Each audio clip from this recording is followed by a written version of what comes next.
Shalom bien-aimés frères et sœurs en Jésus-Christ. Ici votre frère dans la foi Orlando Douzo.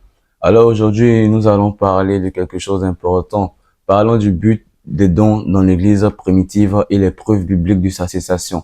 Alors nous allons examiner l'écriture et voir si vraiment les dons des langues sont encore d'actualité en notre ère. Et c'est vraiment quelque chose qui est vraiment important à savoir. Et premièrement, nous allons aller dans l'écriture et voir ensemble ce dont la Bible nous parle. Nous allons dans Ésaïe chapitre 28, verset 11, et nous lisons ensemble. Eh bien, c'est par des hommes aux lèvres balbutiantes et au langage barbare que l'Éternel parlera à ce peuple. En fait, le parler en langue avait été une prophétie que Dieu a donnée à Israël par le canal du prophète Ésaïe en jugement contre le peuple d'Israël. C'est vraiment quelque chose d'important à savoir. Et plus tard, dans le Nouveau Testament même, 1 Corinthiens 14, 21, Paul va venir reprendre cette même parole d'Ésaïe. Il dit en 1 Corinthiens 14, 21, « Il est écrit dans la loi, c'est par des hommes d'une autre langue et par des lèvres d'étrangers que je parlerai à ce peuple et ils ne m'écouteront pas, même ainsi dit le Seigneur. » Et c'est vraiment important à savoir, mes frères. D'abord, avant d'arriver là, c'est que le peuple d'Israël était en hostilité contre les peuples des autres nations. Quand nous regardons dans le Nouveau Testament, les Juifs n'avaient pas de lien avec les Samaritains, ils n'avaient pas de lien avec des païens. Et eux, étant le peuple saint de Dieu, étant le peuple qui avait la loi, qui avait les prophètes, qui avait les promesses de Dieu, ils s'en étaient orgueillis de tout ce qu'ils avaient. Et eux, ils n'avaient aucune relation avec les hommes du dehors, les hommes païens. C'est pourquoi vous remarquerez que quand Jésus-Christ même y vient et qu'il commence à parler avec des païens, les gens lui disaient non, s'il connaissait vraiment ces choses, lui qui est un prophète, il ne s'assierait pas avec des païens, des gens de mauvaise vie. Et Christ va dire, je suis venu non pour les bien portants, mais pour les malades, essayant de définir les choses dans leur esprit. Et eux, ils n'avaient aucun lien avec les hommes du monde, ils n'avaient aucune relation avec les païens et tout cela, parce qu'ils se considéraient comme le peuple très saint de Dieu. Au lieu de comprendre que Dieu les avait bénis par les prophètes, la loi, les promesses, afin d'enseigner la vérité aux autres nations, eux, c'était devenu l'orgueil pour eux et ils se considéraient comme les peuples les plus meilleurs de tous les hommes, la race la plus meilleure de tous les hommes et ils traitaient les autres peuples d'impies. Ainsi, Dieu va dire plus tard en Ésaïe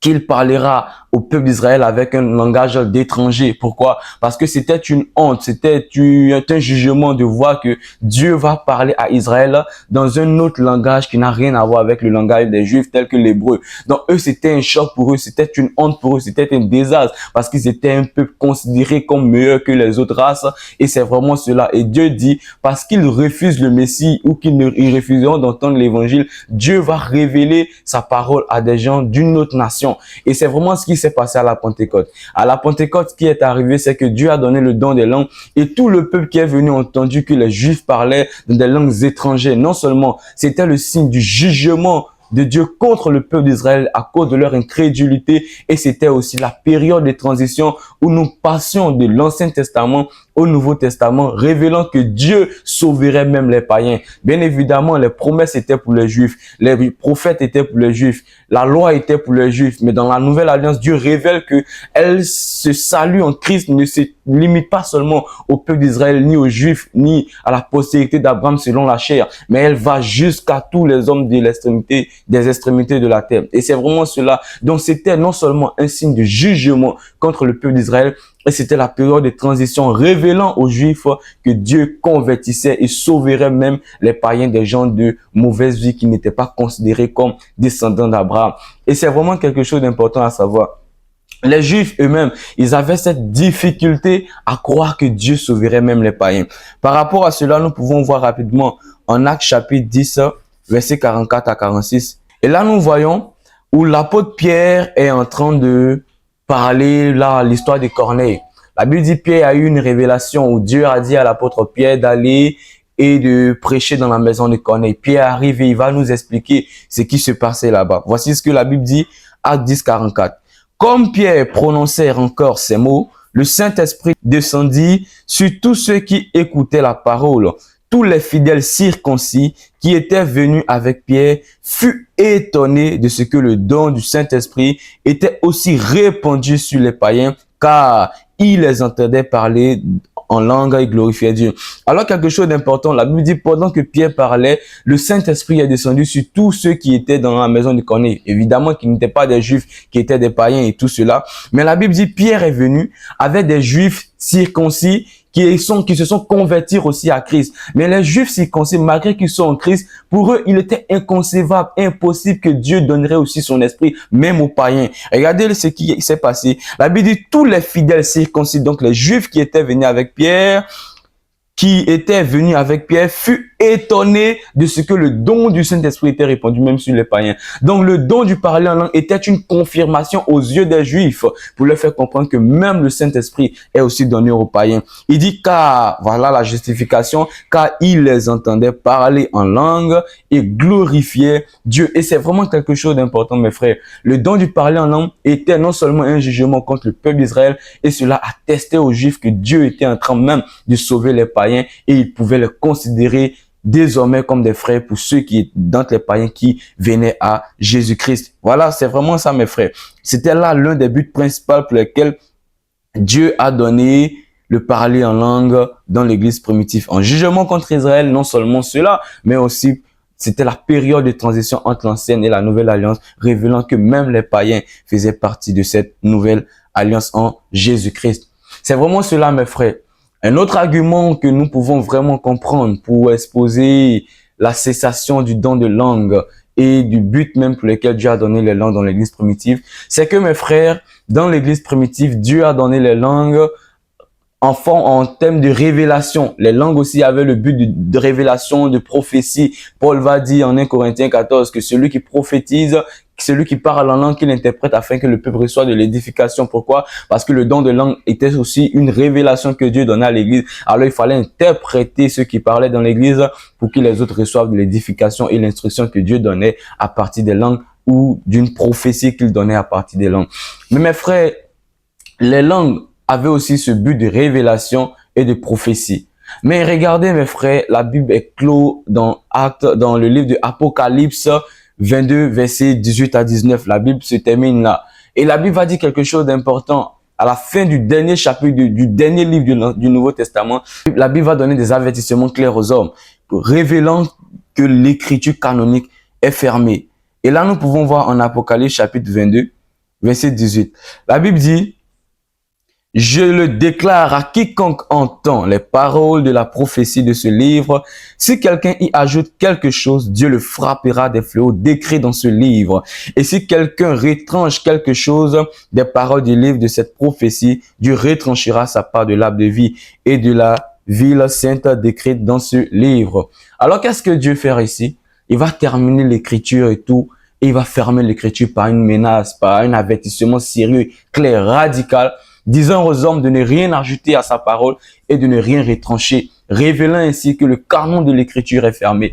Nous le disons, les apôtres et les prophètes du Nouveau Testament, selon Éphésiens 2, verset 20, avaient été de nous donner le fondement et de nous révéler l'évangile par des révélations que Christ leur a données. Non seulement ils ont été enseignés par Christ et ils ont eu des révélations directes liées à l'évangile. Et eux, tout au long de l'église primitive, les apôtres ont donné des révélations. Paul a écrit des lettres, ils ont écrit des épîtres et tout cela pour nous donner l'écriture aujourd'hui qui est le Nouveau Testament. Une fois que l'écriture canonique a été réunie et que tout le Nouveau Testament a été fermé et que Jean a écrit le livre de l'Apocalypse entre l'an 95 et l'an 96 et qu'il n'y avait plus d'autres livres à ajouter, le canon de l'écriture était clos et les révélations nouvelles avaient commencé à cesser parce que Dieu était en train de révéler que sa parole maintenant suffisait à l'église pour sa conduite et pour une vie chrétienne véritablement épanouie. Et c'est vraiment cela, mes frères. Donc aujourd'hui, il n'y a plus de révélation en dehors de la connaissance de l'écriture. Il n'y a plus de révélations nouvelles. Apocalypse va clore ces débats. Il n'y a plus de révélations nouvelles. Et si le don des langues avait aussi le but de révélation nouvelle, nous sommes convaincus aujourd'hui que ce don de langue effectivement a cessé. Pourquoi? Parce qu'il n'y a plus de révélation nouvelle, il n'y a plus de prophétie, de sorte de révélation. Et c'est vraiment quelque chose d'important. Donc la révélation nouvelle et la prophétie également sont une preuve palpable que le don de langue a cessé parce que eux aussi ont cessé après que le canon de l'écriture a été clos et que nous avons aujourd'hui la Bible complète. Et c'est vraiment quelque chose d'important à savoir. Aussi un passage vraiment mes frères pour exposer vraiment cette cessation du don des langues, il y a quelque chose d'important que nous pouvons voir. En 1 Corinthiens chapitre 13, verset 8, là, il y a quelque chose de vraiment intéressant. La Bible dit, la charité ne périra jamais, les prophéties prendront fin, les langues cesseront, la connaissance disparaîtra. Car nous connaissons en partie et nous prophétisons en partie. Mais quand ce qui est parfait sera venu, ce qui est partiel disparaîtra. Et c'est vraiment quelque chose d'important, mes frères. Regardez ici, il va dire que la prophétie va prendre fin et les langues vont cesser. Et une chose importante à savoir ici, c'est que quand la Bible dit que la prophétie va cesser et va passer et que les langues vont cesser, il y a eu deux thèmes, deux verbes différents ici dans le thème grec qui est important à savoir. Voyez mes frères, pour la prophétie et la connaissance, parce que la prophétie et la connaissance ont été liées ensemble dans ce passage. Donc, pour la prophétie et la connaissance qui vont cesser, voici le verbe grec utilisé qui est katageo, qui indique qu'elles seront abolies par les éléments extérieur. Comme il le dit ailleurs, il dit lorsque ce qui est parfait serait venu, ce qui est passé disparaîtra. Là, il parle de la connaissance et de la prophétie. Il est en train de faire comprendre par le verbe grec ici, katageo, qui est traduit par prendre fin, qui veut dire que ces choses-là, la prophétie et la connaissance vont cesser lorsque ce qui est parfait serait venu. Mais quant aux dons de langue, il utilise un autre verbe pour le thème, pour le mot grec cesseront. Regardez ce qu'il dit. Il utilise un autre verbe. Il utilise le verbe grec paruio à la voix moyenne, qui explique quelque chose d'important. Les langues cesseront d'elles-mêmes. Elles avaient une date d'expiration inhérente à leur nature de signe temporel. Ainsi, le thème grec pour le mot parlant des langues qui vont cesser, le thème grec utilisé est le verbe paio, qui veut dire que les langues cesseront d'elles-mêmes, contrairement aux dons de prophétie et de la connaissance qui vont cesser lorsque ce qui est parfait viendra. Donc, ce qui est parfait viendra et va faire cesser ce qui est parfait. Donc, c'est conjugué au passif. Donc, eux, ils vont subir lorsque ce qui est parfait viendrait. Mais par rapport aux dons des langues, elles cesseront d'elles-mêmes. Donc, elles n'attendront pas lorsque ce qui est parfait serait venu, révélant que le don des langues allait cesser de façon progressive. Aujourd'hui, nous avons toujours besoin de la connaissance. Nous avons toujours besoin de la prophétie. Quand je parle de prophétie, nous ne parlons pas de prophétie dans le sens d'une révélation nouvelle, mais nous parlons de l'écriture qui nous est donnée dans les oracles de Dieu pour annoncer la vérité de l'évangile concernant la réalité de l'enfer et les choses à venir. C'est de cette prophétie qu'il s'agit, mais pas de révélation nouvelle en termes de prophétie. Donc la connaissance et la prophétie sont toujours d'actualité, mais par rapport aux dons des langues, la Bible dit qu'elles cesseront. Par le verbe grec paio, elles prendront fin d'elles-mêmes. Elles vont cesser progressivement. Le don des langues a cessé depuis les apostoliques, depuis le 1er, le 2e siècle. Le don des langues avait véritablement cessé. Nous allons voir un peu l'argument des pères de l'Église qui ont eux-mêmes commenté à ce sujet. L'argument historique souligne le lien de l'histoire de l'Église. Après la mort des apôtres, les grands théologiens et pères de l'Église comme Chrysostome ou Augustin d'Hippone ont tous écrit que le don des langues n'existait plus à leur époque et appartenait au passé.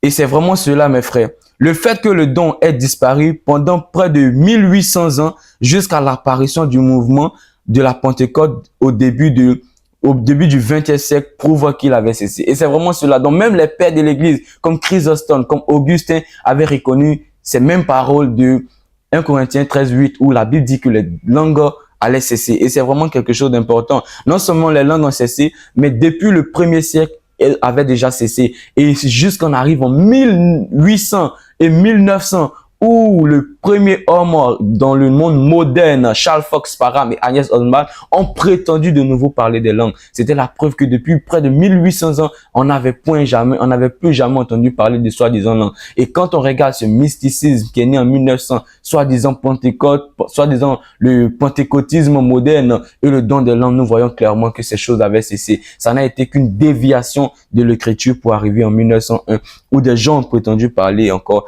la langue des anges ou parler en langue dans l'église. Et c'est vraiment cela, mes frères. Alors, une chose simple pour terminer, mes frères. C'est que quand on regarde même la nature du don des langues dans l'église primitive, elle est totalement différente de la nature des langues qu'on observe aujourd'hui. Les langues dans l'église primitive étaient des langues réelles. Paul va dire, il n'en est paru aucune langue qui ne soit intelligible. Toutes les langues, depuis la Pentecôte, depuis toute l'histoire de l'église du premier siècle que les apôtres ont parlé, étaient des langues réelles, étaient des phonétiques réelles, traduites par le mot grec glossa. Dans toute l'histoire de la Bible. Et aujourd'hui, il y a beaucoup de pasteurs, de serviteurs de Dieu, de personnes ignorantes qui disent que non, il y a deux types de parler en langue. Il y a le parler en langue où on parle la langue des hommes et il y a le parler en langue où c'est la langue des anges, c'est la langue mystérieuse, la langue que Dieu donne spirituellement. Mais c'est faux. Dans toute l'histoire du Nouveau Testament, mes frères, quand vous allez voir partout où la Bible parle de parler en langue, de don de langue, le mot langue est toujours traduit de la même manière par le mot grec glossa, qui veut dire des dialectes et des phonétiques réels qui appartiennent à des peuples étrangers sur la terre. Donc, ça n'avait rien de statique. Il n'y a jamais de deux différents parler en langue. Ça a été toujours le même parler en langue. Et Paul clarifie cela. De toutes les langues qui ont apparu, aucune n'a été inintelligible. Donc, tout était des langues réelles que des gens pouvaient interpréter parce que c'était des phonétiques et des dialectes réels. Le parler en langue, quand on observe la nature du parler en langue d'aujourd'hui, n'a rien à voir avec le véritable parler en langue qui était fait autrefois dans l'église primitive. Non seulement ces deux langues différentes, le parler en langue du pentecôtisme moderne est du charabia total que même les païens sont capables d'interpréter, sont capables de reproduire ce qui n'est pas possible ou n'était pas possible dans l'église primitive. Parce que c'était des langues réelles, personne ne pouvait s'amuser à prétendre qu'il parlait la langue sans avoir reçu cela par l'Esprit de Dieu. Mais aujourd'hui, tout le monde parle le même charabia pentecôtiste parce que ça n'a rien à voir avec le Saint-Esprit et ça n'a rien à voir avec un don extraordinaire comme à l'église primitive. Non seulement la nature de ces langues-là montre directement la différence et montre directement que le véritable parler en langue a cessé selon 1 Corinthiens 13, verset 8. Elles ont cessé d'elles-mêmes après les apostolique, parce que nous ne sommes plus ni dans la période de transition, ni dans le jugement de Dieu contre le peuple d'Israël, et nous ne sommes plus dans les périodes de révélation nouvelle. Ce sont des arguments solides pour clarifier que le parler en langue a véritablement cessé. Que Dieu nous bénisse abondamment. Amen.